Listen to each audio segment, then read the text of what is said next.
ওহ, কত রাত হয়ে গেছে, এখন একটু ঘুমিয়ে পড়ি। পরের দিন ঘুম থেকে ওঠার পর, এই তুই কি রবি নাকি? আরে ভাই, তুমি কি সাজ্জাদ? তুমি কি তোমার কারটায় আমাকে একটু উঠাবে?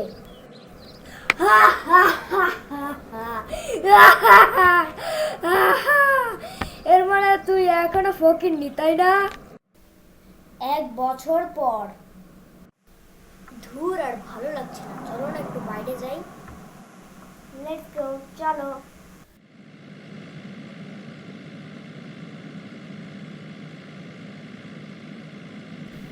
অনেক দেরি দেখা হলো, এবার চলো বাইরে বের হয়। হাতে কিন্তু আর সময় নেই, যা কিনবে তাড়াতাড়ি কেনো। চলো আমরা ওই দোকানটায় যাই। আরে ভাই, আমার মাথাটাই নষ্ট করে দিচ্ছে, ওটার নাম দোকান না, ওটার নাম রেস্টুরেন্ট। এখন চলো একটু বাইরে যেয়ে ঘুরি। আরে বন্ধু সাজ্জাদ, তোমার এই অবস্থা কেন? আরে বন্ধু, আর বলিস না। লাস্ট তোর সাথে যেদিন দেখা হয়েছিল, তারপরের থেকে আমি সারাদিন বাথরুম করে বেড়াতাম। তার জন্য আম্মু আমারে ঝাঁটা পিটা করে ঘরের থেকে বের করে দিছে।